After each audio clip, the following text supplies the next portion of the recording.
Here's a behind the scenes insight on everything that we're working on right now, from the next warranty review video to what's going on with the anchor chain and around the boat. Currently, I am working on an expose of one of the more serious and infamous Leopard Catamaran issues, which is the windows. And that is taking me a little bit of time, but it should be ready next week. Now, there is a lot of misinformation that I have seen out there surrounding this topic, so I want to bring what we know and have experienced into the light. Some of what I've read is mind-boggling, so in a bumper episode, I'm just going to lay it all out, explaining the three main causes we've discovered for why our windows leaked, and detailing various lies, truths, and insights that we've discovered over the years. Given the seemingly widespread nature of this issue, I think the truth is important. And this video will explain why it is that all of the windows and skylights on Liger had to be pulled, checked, repaired, and reinstalled. There's spots where the Sikaflex hasn't touched the window, like here. And that's where that gap is. And there's all this extra foam that's not supposed to be there. Like, oh wow. What the heck? That's all the way along. Could probably explain some things, couldn't it? Wow. Dude, that's crazy. It's cracked here and all the way up, all the way across and here.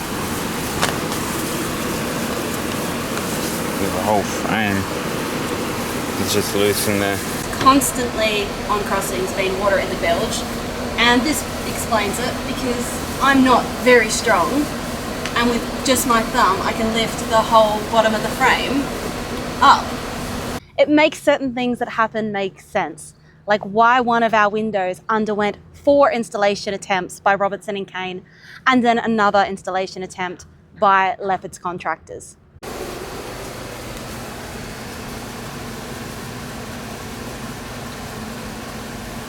In St. Martin, it's a really busy time of year as well. St. Martin's carnival season has just ended, and it was a small but very passionate celebration that I do want to share with you.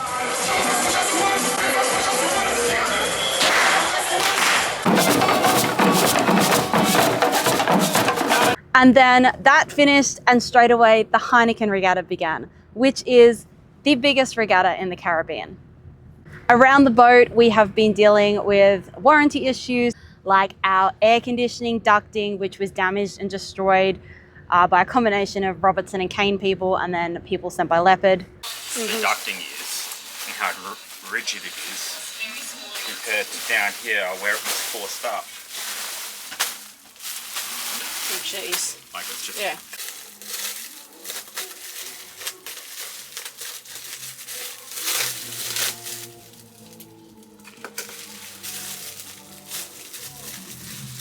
Why would you touch that? These things are gonna... Oh, there is no ducting in the middle. Great. What do they do? Pull it out? Yeah, so that's why. Snapped it in half. So the only thing holding it is the cable. That's the other end there. Yeah, that's just crap. Yeah. that's nothing. Now, that air conditioning ducting is one of many issues that have a very long, well-documented history and was in our survey report. We've also been getting some of our own jobs done, like planning a Starlink DC conversion and finally installing the saltwater tap that we bought a 1.5 years ago. While getting some supplies over on the Dutch side of the island, we did also take the opportunity to go and visit a fantastic local charity, which is SXM Paws. They are an animal shelter that is always looking for volunteers to come and spend time with the dogs, to give them, positive interactions with people and provide a bit of supervision when the pups are feeling naughty. The car actually comes from a different litter. That one? Yeah, she... Oh, you are so cute. Yeah, maybe I'll take you home.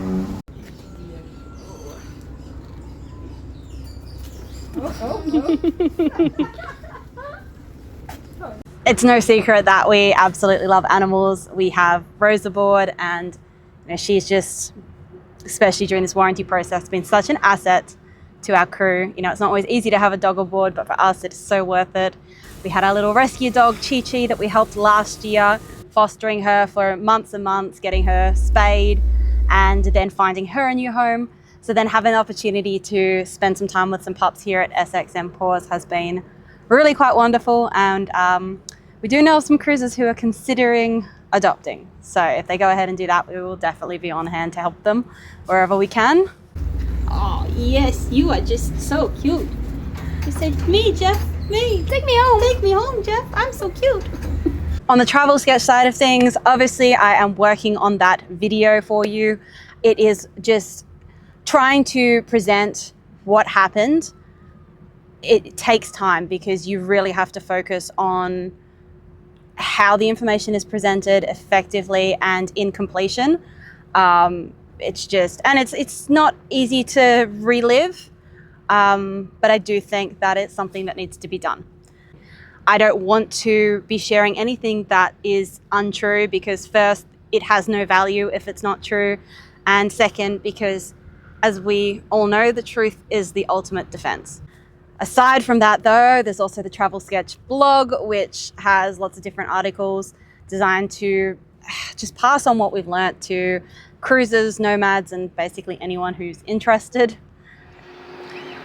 When we set out on this journey, the idea was to enjoy the boat, sailing the world, and to work while traveling. And that's where the skill set for the blog comes from. There's been a very small minority of people who have said that we seem miserable. I'm not going to pretend that this hasn't been miserable at times. We bought a new boat and then have spent years basically working on it full time to get it to be functional and livable. And that has been the top priority, so it's left very little space for anything else, from fun and fitness to family back home and trying to make money. My income is almost exclusively derived from my freelance work because I am a freelance writer. I work with a lot of different brands, from global technology and fintech companies through to even sailing brands like the wonderful No Foreign Land. Tynan's in much the same situation, but in a different line of work. So for now, we are still getting to the point where we have the freedom to just enjoy the boat and go where we want, and for me to work as much as I want and only have to worry about the routine things that you should have to worry about on the boat, not what we've had to deal with up until now. Previously, I shared information about the extremely damaging and fast-acting electrolytic corrosion that basically devastated our anchoring system just after we launched in Trinidad. Now, we are still working with Mantis Marine and Chromox, who are the manufacturers of our anchor and our chain, and things are heading in a positive direction.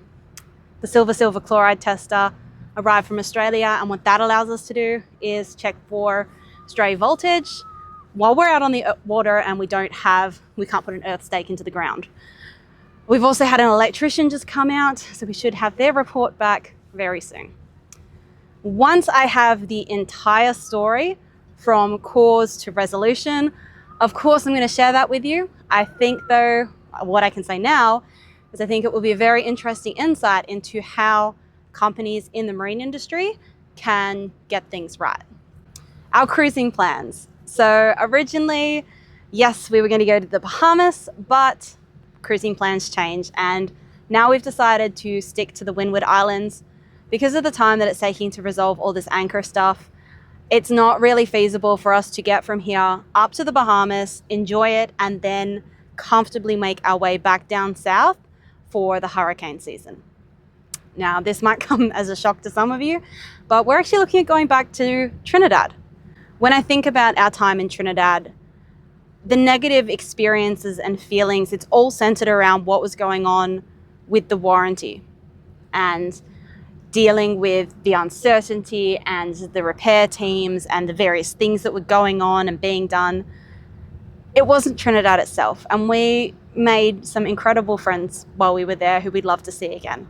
So we are looking at going back down there. We also feel quite comfortable leaving the boat down there during the hurricane season because we all have things that we'd like to do and plans that we've had that have now been delayed because for the last 2 years, we've not been able to leave the boat for an extended period of time because of having various warranty teams and things going on and uncertainty.